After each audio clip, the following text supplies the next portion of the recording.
बिस्मिल्लाहिर्रहमानिर्रहीम। अस्सलाम वालेकुम दोस्तों, पाकिस्तान जॉब्स अपडेट्स में आपको वेलकम करता हूं। दोस्तों आज बहुत ही अच्छी असामियां आई हैं जो कि Pakistan kidney and liver institute and research centre PKLI में आई हैं। दोस्तों ये असामियां बहुत ही ज़्यादा हैं जिस पर पूरे पाकिस्तान से मेल फ़ीमेल दोनों अप्लाई कर सकते हैं। दोस्तों अब इसके ये कहाँ से अप्लाई करना है, किस किस असामी पर कैसे अप्लाई करना है, दोस्तों वो सब कुछ मैं आपको बताने वाला हूँ। आपने वीडियो को गौर से देखना है और उससे पहले मैं दोस्तों से गुजारिश कर रहा हूँ कि आपने चैनल को लाजमी सब्सक्राइब कर लेना है। दोस्तों ये आई हैं असामी Pakistan kidney and liver institute and research centre PKLI and RC में। दोस्तों इस पर पूरे पाकिस्तान से मेल फीमेल दोनों अप्लाई कर सकते हैं। दोस्तों अब चलते हैं वीडियो की जानिब। ये है मेडिकल सर्विसेज, पहले है न्यूक्लियर मेडिसन। उसमें है जी सबसे पहली असामी जो है कंस्ट्रक्टर न्यूक्लियर मेडिसन की है। उसमें पोस्ट क्वालिफ़िकेशन उसकी पोस्ट ग्रेजुएशन क्वालिफ़िकेशन होनी चाहिए। उसके बाद एक्सपीरियंस भी उसका 5 से 10 साल का लाजमी होना चाहिए। तो उसके बाद दूसरी असामी है जो वो है कंसल्टेंट न्यूक्लियर मेडिसन की, फुल टाइम भी और पार्ट टाइम भी।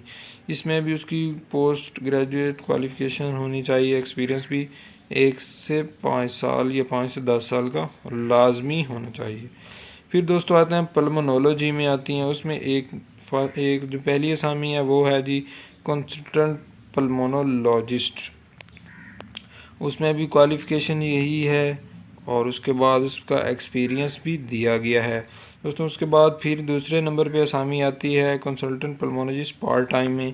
उसमें भी क्वालिफ़िकेशन यही है, अमेरिकन बोर्ड सर्टिफिकेट होना चाहिए, 3 इयर्स का एक्सपीरियंस और लाजमी इसमें एक्सपीरियंस होना चाहिए। फिर दोस्तों आता है डिपार्टमेंट यूरोलॉजी।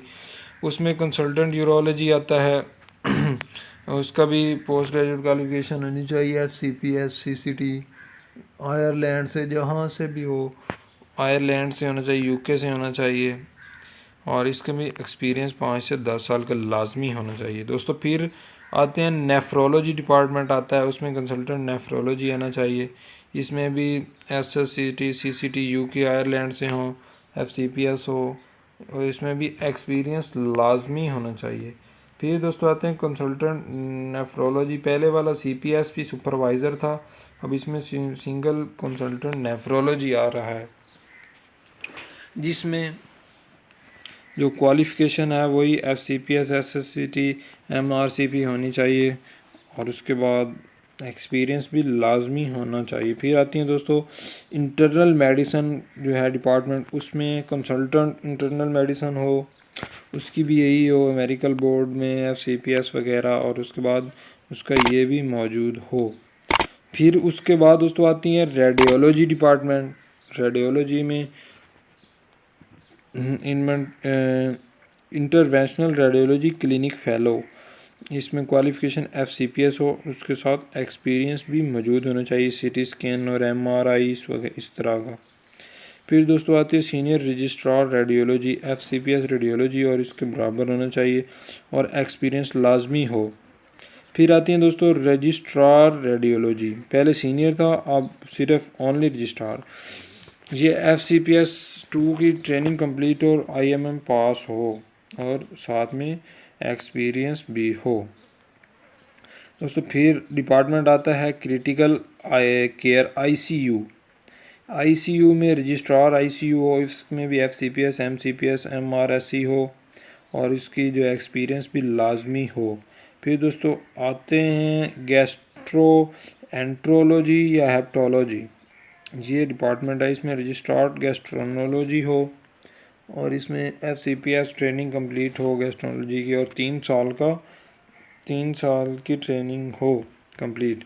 तो फिर आता है किडनी ट्रांसप्लांट डिपार्टमेंट। उसमें रजिस्ट्रार किडनी ट्रांसप्लांट हो, FCPS 2 की ट्रेनिंग कंप्लीट हो यूरोलॉजी में और 5 ईयर्स की ट्रेनिंग होनी चाहिए। फिर दोस्तों इसी में आता है नर्सिंग असिस्टेंट हो, उसका मैट्रिक साइंस के साथ डिप्लोमा हो नर्सिंग का, 6 मंथ का क्लिनिकल एक्सपीरियंस भी लाजमी हो। फिर दोस्तों आते हैं non clinical service human resource की सीनियर है। फिर आती है जी पहले नंबर पे सीनियर मैनेजर ह्यूमन रिसोर्स।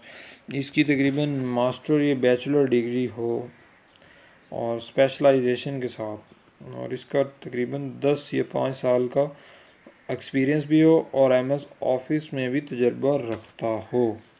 फिर आती हैं दोस्तों मैनेजर टैलेंट एक्विजिशन की। इसमें मास्टर बैचलर और 8 साल का एक्सपीरियंस और एमएस ऑफिस में लाजमी हो। फिर आती है manager training and performance management की। फिर मास्टर और एमएस ऑफिस और 8 साल का एक्सपीरियंस। फिर आती हैं असिस्टेंट मैनेजर एम्प्लॉय रिलेशन की, एलएलबी होना चाहिए इसमें। और फिर साथ एमएस ऑफिस का भी एक्सपीरियंस और 8 साल का भी। फिर आते हैं सीनियर ह्यूमन रिसोर्स एश्योरेंस।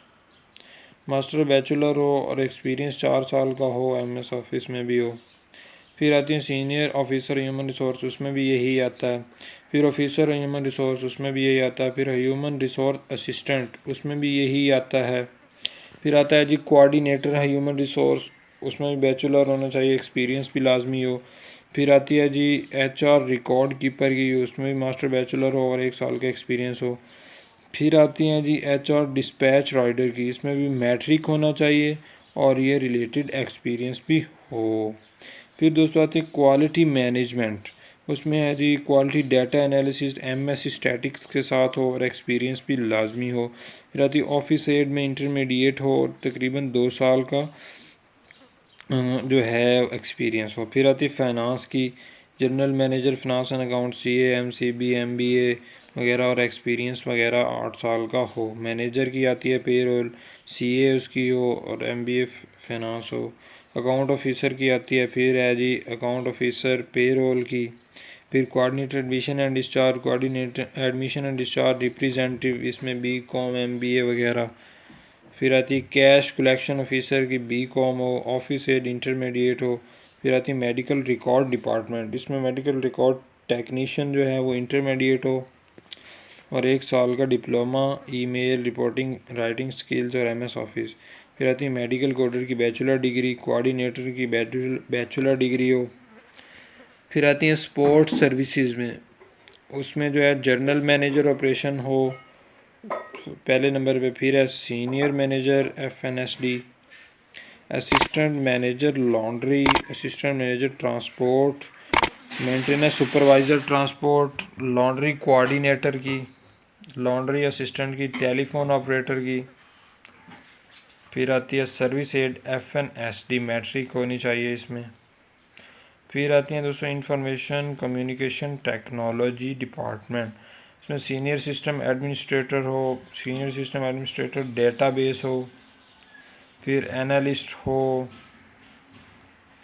फिर एनालिस्ट फुल स्टैक डेवलपर हो, सपोर्ट टेक्नीशियन हो। दोस्तों बहुत ज़्यादा असामियाँ हैं, एक एक को अगर मैं बयान करूं तो बहुत ज़्यादा वक्त लग जाएगा, इसलिए मैं आपको सिर्फ नाम बता रहा हूं, क्योंकि आप नाम से फिर बाकी इसमें देख लीजिएगा कि इसमें क्या आ रहा है।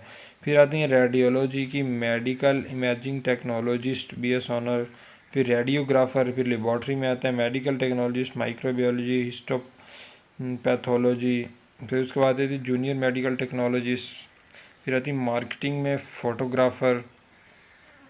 फिर सप्लाई चेन में junior general manager supply chain, manager supply chain, assistant manager supply chain assistant. फिर आती हैं facility management, general manager facility management, head technician. ये दोस्तों असामियाँ बनती हैं तकरीबन, मेरे ख़्याल में तो बहुत ज़्यादा असामियाँ बन रही हैं दोस्तों। अब इस पर अप्लाई करने का तरीका मैं आपको बताने वाला हूँ, आपने गौर से सुनना है इस पर अप्लाई हमने कैसे करना है। तो इस पर सिर्फ ऑनलाइन अप्लाई होगा। ऑनलाइन अप्लाई का तरीक़ाकार जो है वो मैं आपको बताने वाला हूँ। आपने वेबसाइट ओपन करनी है https और jobs.pki.org.pk4440। सो इसकी जो है वो जो फ़ीस होगी वो है 2,000 रुपये जो है प्रोसेसिंग फ़ी, और फिर डॉक्टर्स के लिए 500 है। इस तरह ये पंजाब बैंक के अकाउंट में ऑनलाइन अकाउंट में जमा करवानी होती है, या फिर रिसर्च सेंटर के भी अकाउंट है उसमें जमा करवा सकते हैं। और जो साथ जो है आपने उसका स्क्रीनशॉट लाजमी अप्लाई करने के वक्त उन्होंने मेंशन किया, upload screenshot of online transaction और picture of bank slip while applying for online position. दोस्तों आपने लाजमी साथ स्क्रीनशॉट इसका भेजना है। क्योंकि बहुत ज़्यादा असामियाँ थी, एक एक को बयान करना बहुत मुश्किल था, इसलिए मैंने कुछ असामियाँ तो बयान की, लेकिन आगे असामियाँ मैं बयान नहीं कर सका। उसके लिए मैं माज़रत चाहता हूँ, क्योंकि बहुत ज़्यादा असामियाँ थी तो मैंने सिर्फ उनके नाम बता दिए। इसकी जो आखिरी तारीख़ है वो 31 मई 2022 है। तमाम दोस्त जल्द से जल्द इस पर अप्लाई कर लें। उम्मीद करता हूँ आपको अप्लाई करने का तरीका समझ आ गया होगा, क्योंकि जिसको समझ नहीं आता वो मेरे से कमेंट्स में पूछ सकता है। ये जो असामियाँ थी, ये असामियाँ थी Pakistan kidney and liver institute and research centre की। उम्मीद करता हूँ आपको समझ आ गया होगा। आज के लिए इतना काफ़ी है, फिर मिलते हैं अपनी एक नई वीडियो के साथ। उस वक्त तक अपना ख्याल रखिएगा और मुझे ख़ास तौर पर दुआओं में याद रखिएगा, और चैनल को लाजमी सब्सक्राइब कीजिएगा। ओके, मिलते हैं अगली वीडियो में। अपना ख्याल रखिएगा। अल्लाह हाफिज़।